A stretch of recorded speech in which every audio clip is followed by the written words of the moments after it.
E essa retribuição, ela pode acontecer de uma forma positiva, ou ela acontece de uma maneira que também pode ser negativa.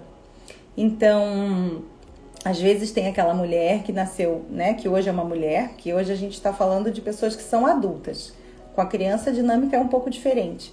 Mas, por exemplo, nós temos hoje uma mulher que teve um berço de ouro, que teve a oportunidade de fazer todos os esportes na infância, que fez inglês, que cuidou, que acordou, que dormiu, que quando casou teve uma festa de casamento.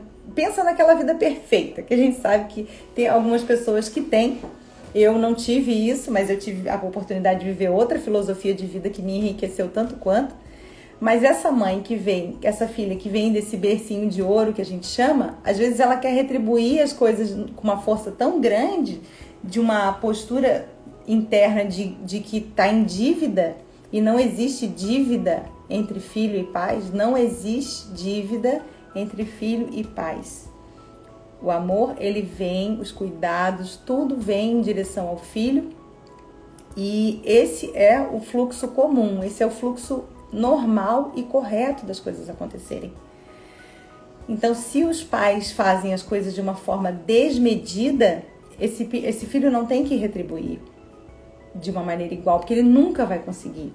Se esses pais não conseguem dosar e dão mais do que o filho precisa, por exemplo, estragam o filho, quando a gente costuma dizer às vezes, né, assim que a gente fala,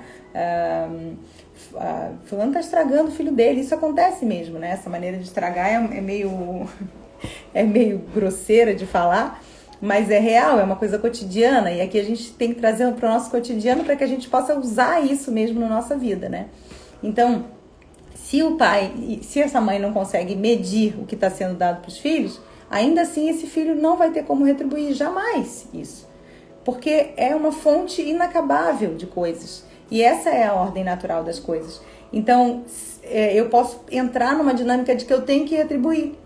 Só que o momento da retribuição, ele pode acontecer no momento que esses pais precisam, que a mãe precisa. Ele não precisa acontecer todo o tempo. Quando eu entro numa lógica de que eu tenho que devolver para minha mãe todo o tempo o que ela fez por mim, eu começo a exigir dela coisas que não são meu departamento. Porque tem uma coisa que é inerente também à existência humana, que quando ele dá uma coisa, ele quer algo em troca. E aí a gente entra num fluxo de exigência. E nesse fluxo de exigência a gente fica cego. Porque esse dar, esse devolver, ele não é fluido, ele não é descompromissado. Para todo mundo que eu dou alguma coisa, eu quero que a pessoa se module, né? Isso não é diferente com a minha mãe.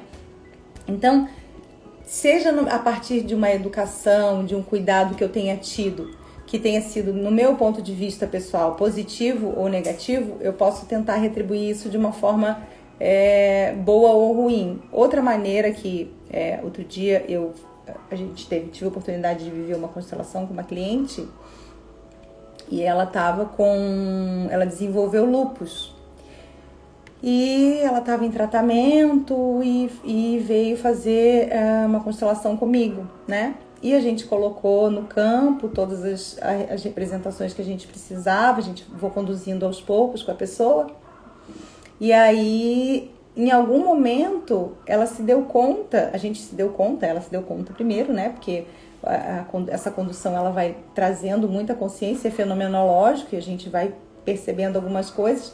E em um determinado momento a gente percebeu que a mãe dela também tinha uma doença autoimune, assim como o lúpus. E que assim como a mãe dela, ela estava, de alguma forma, criando para ela também um sofrimento e uma dor, como que se fosse em lealdade mesmo com o sofrimento e com a dor da mãe. Então, parece uma maneira meio distorcida, né, de retribuir o que recebeu, mas é uma maneira também de se colocar como eu vou no seu lugar, eu vou por você, uma maneira de amar também. A gente chama de amor cego, né? Eu não quero entrar especificamente nisso, assim, mas a gente chama de amor cego, o amor que não vê. Então, um filho muitas vezes pode adoecer com a percepção fantasiosa de que fazendo isso ele vai libertar a sua mãe, por exemplo, de uma doença. E isso não acontece. Então, o que acontece no final das contas? Vai todo mundo, porque eu adoecer como a minha mãe não vai fazer eu adoecer no lugar da minha mãe. Quem é mãe aqui e já teve filho pequeno doente, com febre, tenho certeza que falou, queria que tivesse acontecendo comigo e não tivesse acontecendo com ele. Isso é muito comum. Mas no lugar do filho falar isso em relação à mãe, é inútil. Porque a gente não tem como ir para o lugar do outro, não tem como a gente tirar o que é do outro. E a gente jamais vai conseguir tirar o que é do destino da nossa mãe.